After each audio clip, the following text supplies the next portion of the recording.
नमस्कार दोस्तों, आज चर्चा करेंगे the difference between Delhi NCR, Gurgaon का मार्केट पकड़ लेंगे एंड महाराष्ट्र में मुंबई एंड पुणे का मार्केट पकड़ लेंगे कि इसमें क्या डिफरेंस है बुनियादी तौर पे, ताकि सब investors are on the same page कि बेसिक फ़र्क क्या है। दोनों मार्केट बहुत अच्छा कर चुके हैं, कर रहे हैं एंड फोर्सिबल फ्यूचर में करते रहेंगे, लेकिन इन्वेस्टर की एक्सपेक्टेशंस को थोड़ा सेट करने की बात करता हूँ। सबसे पहले तो मैं ये बोलूँगा कि नॉर्थ इंडिया में मार्केट थोड़ा स्पेकुलेटिव रहता है, हमेशा ही रहता है, और वहाँ पर थोड़ा सा एंड यूज़र ड्रिवन रहता है। हालांकि इन्वेस्टर्स बहुत आ रहे हैं उस एरिया में भी, महाराष्ट्र में। दूसरा डिफरेंस ये है कि वहाँ सब कुछ कारपेट पे ही बिकता है। नॉर्थ इंडिया में, दिल्ली एनसीआर में, गुड़गांव में, बीबीए में तो कारपेट एरिया दिखेगा, लेकिन माल जो भी बेचा जाएगा, बताया जाएगा जी 2500 स्क्वायर फीट, तो वो सुपर एरिया बताया जाता है। रेट जी 20,000 रुपये फुट पे लॉन्च हो रहा है, तो 20,000 रुपये फुट पे लॉन्च हो रहा है तो यानी सुपर एरिया के हिसाब से बताया जाएगा। कारपेट में बहुत समझने के लिए मैं आपको बताता हूँ कारपेट एरिया का। जो हमारी बीबीए में, इसमें गुड़गांव लोगों में जो भी इन्वेस्ट करते हैं उनकी भी एजुकेशन होगी। गुड़गांव में आप 2000 स्क्वायर फीट का फ्लैट लेते हैं तो आपको दो चीज़ें मिलेंगी उसमें, कारपेट एरिया एंड एक एक्सक्लूसिव एरिया जो कि बालकनी का होगा। तो उसमें हो सकता है 1200 स्क्वायर फीट कारपेट है, 200 स्क्वायर फीट बालकनी का एरिया जो कि सुपर एरिया का पार्ट आता है एज 70% रेरा के हिसाब से। लोग लोडिंग के लिए बड़ा रहते हैं, अरे उसमें लोडिंग ज़्यादा है, उसमें लोडिंग कम है। People have to realise RERA आने के बाद लोडिंग 30% पे कैप करी गई है, 70% बिल्डर को देना ही पड़ेगा। तो वो पहले भी मैंने बताया, इस वीडियो में दोबारा बता रहा हूँ, आपको चेक करना है कि जो कारपेट एरिया है आपका, उसमें ऐड करना है आपको क्या, बालकनी का एरिया, और उसको 1.42 से मल्टीप्लाई कर देना है तो आपका सुपर एरिया आ जाएगा। और कारपेट एरिया में फ्लैट के अंदर की दीवारों का एरिया काउंट किया जाता है। ये भी एक चीज़ बता रहा, अरे अंदर की, हाँ अंदर की दीवारों का काउंट किया जाता है, बाहर की दीवारों का नहीं किया जाता। एंड पिलर अगर है तो वो भी काउंट होगा। तो माइवन कंस्ट्रक्शन जब आप लेते हैं तो तकरीबन 10 से 12 स्क्वायर फुट कारपेट एरिया बचता है। ये इन्वेस्टर एजुकेशन वाली चीज़ें बता रहा हूँ, ये इस तरह करके कोई यूट्यूब पे बताएगा नहीं। तो आगे चलते हैं। तो मुंबई मार्केट में आप देखेंगे वहाँ बालकनियाँ हैं ही नहीं। कहेंगे बालकनियाँ क्यों नहीं होती, क्योंकि मुंबई में भी बहुत सालों तक स्कैम रहता था, बड़ी बड़ी बालकनियाँ करके उसको भी कारपेट करके बेचते थे। फिर वहाँ पे एक कमिश्नर साहब आए बीएमसी के, उनने रूल लगाया कि अब से जो बालकनी का एरिया एफएसआई में काउंट होगा। तो अब एफएसआई में काउंट होने लगा तो बिल्डर का वो जो चालाकी थी वो हवा में, मतलब लटके हुए को भी काउंट करना पड़ेगा, जो पहले नहीं करना पड़ता था। तो वो उसमें बहुत ज़्यादा चिपका देते थे बालकनियाँ ज़बरदस्ती की, और उनको पर पूरे रेट पे, जैसे अफोर्डेबल हाउसिंग गुड़गांव में बालकनी का रेट अलग रहता है, ठीक है, और बाकियों का अलग रहता है, ऐसा नहीं था। वो तो अभी भी आप जो भी प्रॉपर्टियाँ खरीदोगे वो कारपेट एरिया और बालकनी एरिया कुछ नहीं है जैसे नॉर्थ इंडिया में, वो तो सुपर एरिया के हिसाब से बिकेगी। तो मुंबई में ये एक अच्छी चीज़ हुई, गुड़गांव मार्केट को इसको फॉलो करना चाहिए, और इन्वेस्टर्स को और गुड़गांव के जो खरीदते हैं उनको बोलना चाहिए कि भाई तुम्हारे ये बीबीए में जो तुम लिखते हो उसके हिसाब से कारपेट एरिया के हिसाब से रेट निकालो ना। वो, और वो रेट कैसे निकालेंगे, ऐसा रेट निकलेगा 2 लाख रुपीज़ पर स्क्वायर मीटर में 10.76 स्क्वायर फीट आते हैं, और वो कारपेट एरिया का है। तो वो 2 लाख रुपए का रेट सुन के तो लोगों को ऐसे हो जाता है, ठीक है। तो असली रेट वही है, तभी पता चलेगा कि जैसे नॉट ओनली कैमेलिया में 190 करोड़ का बिका है, गुड़गांव तुकड़ुक तुकड़ुक तुकड़ुक मुंबई से आगे भाग रहा है अभी, अगर आप कारपेट एरिया पे आ जाएंगे। और डिफरेंस क्या है, आगे चलते हैं, ये बहुत बड़ा डिफरेंस है जो मार्केट को स्पेकुलेटिव कम बनाता है मुंबई पुणे को। और ये कई लोगों को जानकारी है जो हमसे जुड़े हुए हैं, और जो नहीं जुड़े अभी पहली बार सुन रहे हैं तो आप सुन लो।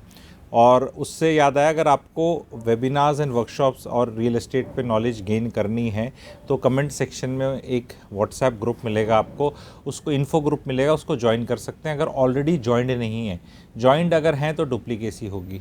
महाराष्ट्र पुणे में रजिस्ट्री पहले ही हो जाती है, बीबीए नहीं होता, वहाँ पे रजिस्ट्री ही होती है 10% पेमेंट के बाद।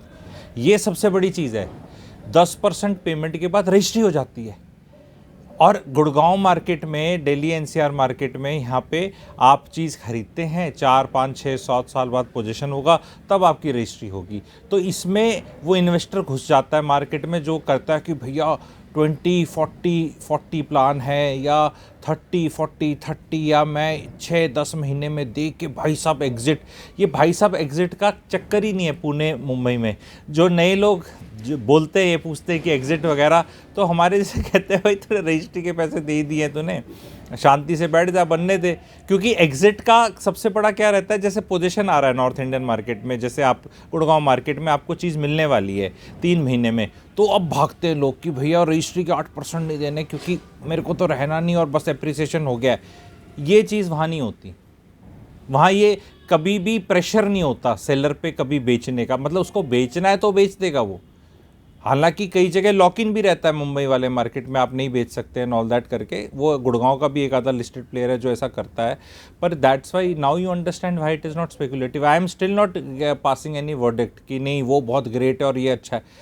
देखो सबसे बड़ा डिफरेंस वो है ना, मुंबई और महाराष्ट्र और नॉर्थ इंडिया में एक और डिफरेंस है, और वो यहाँ में रियल एस्टेट का डिफरेंस नहीं, लोगों के माइंडसेट का डिफरेंस। नॉर्थ इंडियंस का ना दिल बड़ा धड़कता है, अगली जनरेशन का भी जुगाड़ फिट करना है, पोते का भी करना है, बच्चे का भी करना है, तो बहुत प्रॉपर्टी उनके लिए ख़रीदने का मन करता है। As you go down south में, as you go down of Narmada river, ठीक है, गोदावरी के एरिया में आप जाते हो, ठीक है, इस पर बहुत पुराना एंशिएंट ज्ञान भी बहुत है इसमें, ठीक है। तो पर मैं इसको रियल एस्टेट पे ही रोकूंगा। तो यहाँ पे ऐसा दिल नहीं धड़कता कि नहीं मेरे को बच्चों कह रहे तू कर लेगा, देख लेगा, क्या सही है क्या गलत पे नहीं होगा। मैं ये नहीं कह रहा कि क्या करना चाहिए नहीं करना चाहिए, क्योंकि मैं बोलूँगा तो कहेगा तू तो फ्लैट बेचने, तू तो ये चाहेगा। वो मैं कभी अलग चैनल पे फैमिली चैनल जो मेरे है उन पे समझाऊंगा ये बात। पर फैक्ट है कि वहाँ का, मुंबई का, पुणे का लोकल आदमी नहीं भाग भाग के खरीद रहा। दिल्ली के मैं कितने लोग जानता हूँ जो गुड़गांव में प्रॉपर्टी अपने बच्चों के लिए खरीदने काबिल तारीफ़ है, खरीदनी भी चाहिए, मैं तो एग्री करता हूँ। एंड वो एक रीज़न है प्रॉपर्टी का लेने का कि भी अभी हमें ज़रूरत नहीं है, लेकिन हमारा बच्चा अभी नौकरी लगेगा, फिर शादी होगी, चलो और ख़रीद लेते हैं, शायद ज़रूरत पड़ जाए, या इन्वेस्टमेंट के हिसाब से कर लो। तो इस हिसाब से ये बहुत बड़ा फ़र्क है। उन मार्केट्स में ये नहीं होता है। रजिस्ट्रेशन का फ़र्क मैंने बता दिया, कारपेट एरिया का मैंने फ़र्क बता दिया। और फ़र्क की बात करते हैं, पुणे एंड महाराष्ट्र में, मुंबई में साइजेज़ बहुत छोटे हैं। आपको पता है फ्लैट्स के साइजेस छोटे कारपेट पे बिकते हैं। जो गुड़गांव की अफोर्डेबल हाउसिंग को लोग छोटा समझते हैं, 645 कारपेट एरिया और 100 फुट बालकनी, 745 हो जाता है मामला। भाई साहब वो तो बहुत बड़ी चीज़ है, मुंबई में तो मतलब बहुत ही बड़ी चीज़ है, और पुणे के हिसाब से भी ठीक ठाक सी चीज़ है वो। पर वहाँ की प्रॉपर्टी पुणे और मुंबई की नॉर्थ इंडियन देखता है तो उसको लगता है छोटी है। उसको 3 चीज़ों का एहसास होना चाहिए कि सबसे पहले, जैसे अभी मैं गुड़गांव में वीडियो बना रहा हूँ, अच्छी धूप भी निकली है पर ठंड भी है, तो ये देखो ये मैंने क्या पहना हुआ है भाई साहब, ये 1 महीने की ठंड के लिए है पर ख़रीदनी पड़ती हैं। फिर एक आदमी सोचता है एक का रोज़ पहनूंगा तो एक और कलर की ले लेता है, ठीक है, आई एम मिनिमलिस्टिक ओनली। लेकिन फिर भी आदमी कहता है भी एक आदमी को धोना है, ड्राई क्लीन के लिए भेजना है, या रोज़ वीडियो बनाने तो एक जैकेट की जगह 2 रख ले, ठीक है। तो मेरे जैसा आदमी भी सामान ये रखना पड़ता है। तो हमारी रजाइयाँ हैं, हमारी खेस हैं, ब्लैंकेट हैं, मीठी सर्दी, घनी सर्दी, फिर उसके पुलोवर्स हैं, फिर अपने उस तरह की गर्म वाली बेडशीट है। तो 40% स्टोरेज स्पेस की ज़रूरत पड़ती है। मैं आपको बड़े अच्छे ऑयल हीटर रखे हुए हैं, ठीक है, एयर प्यूरीफायर का भी आपको पता है टंटा रखना पड़ता है। तो घर के अंदर जैसे ही सर्दी जाएगी, आप बताना, ये बड़ा मैं जिस तरह समझाता हूँ ना जी, ये सब कभी कहता तू तारीफ़ क्यों करता है, हम कर लेंगे, नहीं नहीं, कई बार अपनी खुद ही निकलती है कि यार किस लेवल पे जाके बात बता रहा हूँ, कोई नहीं बता रहा ये वाली।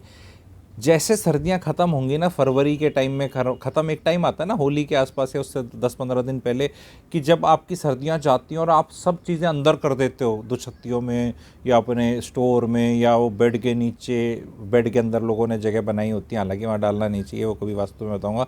बट घर खाली खाली बड़ा बड़ा सा लगने लग जाता है, आप लोगों को एहसास होगा, है ना, ये एहसास है कि सडनली ना सर्दी में सब ने घर छोटा लगने लग जाए, वो बेड पे ही रजाई फोल्ड हो रही है और फिर गदर सा मचा पड़ा है। ये चीज़ नहीं होती पुणे मुंबई में, वहाँ का मौसम ऐसा नहीं है, वहाँ ना घनी सर्दी है ना घनी गर्मी है, स्पेशली पुणे में तो इस मतलब मुंबई में तो आई एग्री उमस वगैरह एंड ऑल दैट रहता है तो एसी तो चाहिए, पर पुणे इज़ इवन बेटर, ठीक है, AQI इज़ गुड।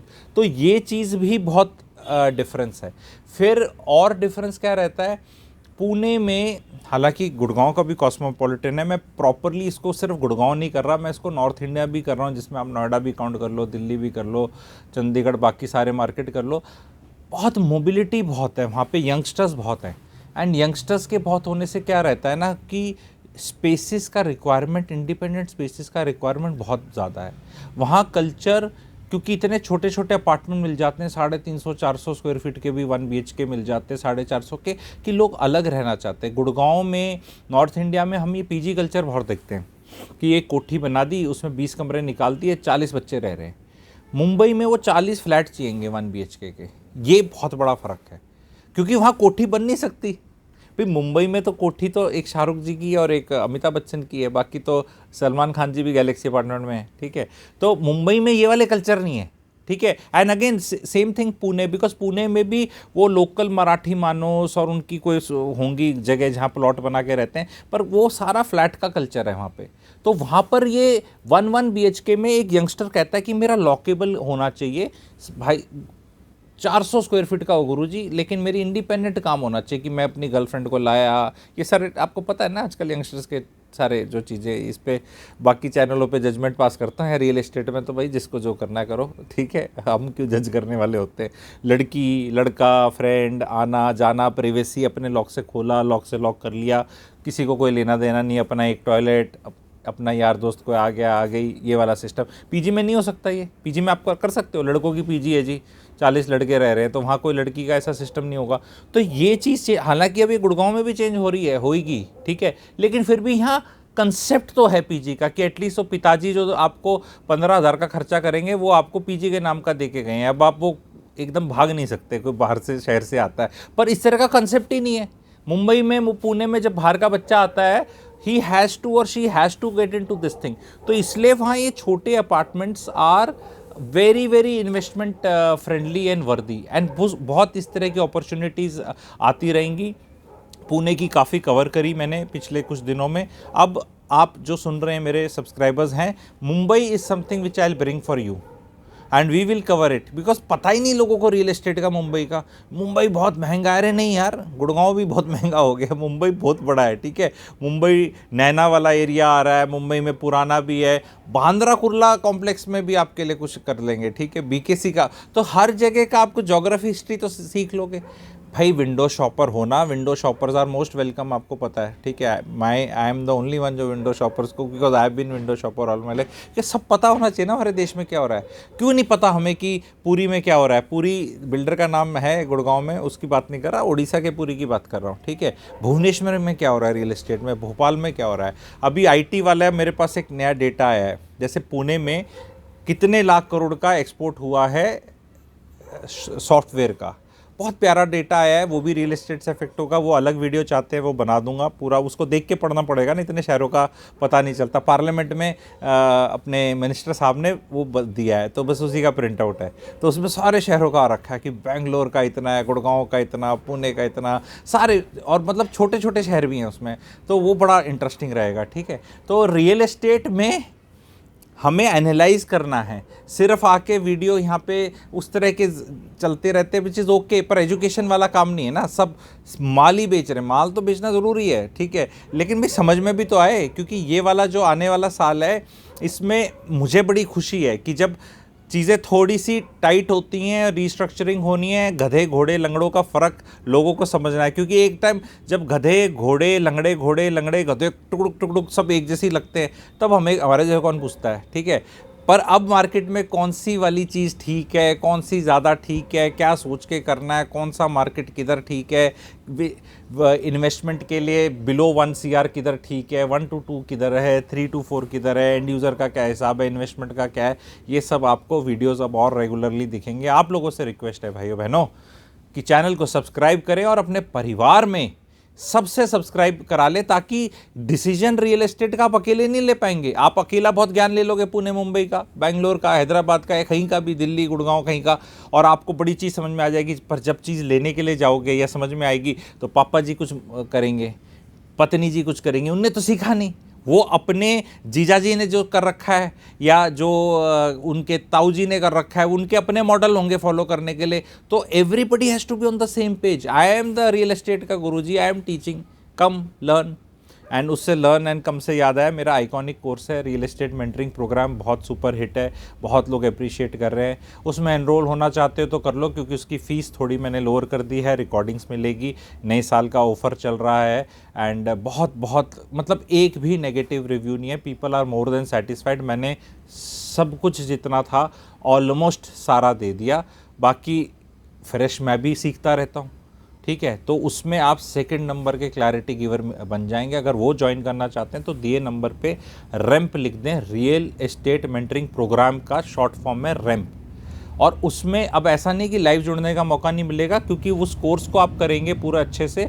और कोर्स में ऐसे मत सोच लेना कुछ शिक शिक करके आएगा प्रेजेंटेशन वगैरह की, मेरी शक्ल ही दिखेगी, मैं ही बोल रहा हूँ। तो मैं पहले भी ये बता दूँ, कहीं लोगों को होता ना भाई पीछे दे के पता नहीं क्या मिल लगा दिखेगा, ज्ञान बहुत मिलेगा, इतना गारंटी कर रहा हूँ, वो उसमें कोई शक नहीं है। लेकिन उसमें आपको चीज़ों को समझने का तरीका, सोचने का तरीका क्लियर हो जाएगा।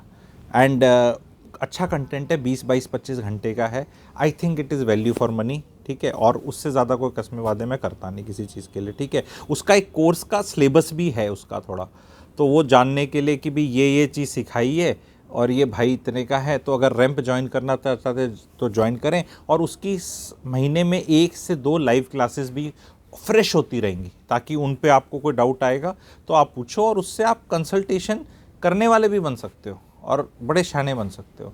तो hope to see this new year maximum people joining for that, because real estate is something they don't teach anywhere in any university, and yet it is the most expensive ticket item which any man or woman or person will purchase in his life, including Shri Mukesh Ambani ji, ठीक है। Personal खर्चा, company चाहे कितने 20 लाख करोड़ की हो जाए, personal खर्चा सबसे बड़ा रियल एस्टेट का। उनका जहाज भी खरीदे उनने 600-500-600 करोड़ के, लेकिन जो उनके घर की कॉस्ट है वो उनके लिए सबसे ज़्यादा रहती है, और ये हर इंसान के लिए ट्रू है। तो जुड़िएगा, लाइक करें, शेयर करें। Thank you very much.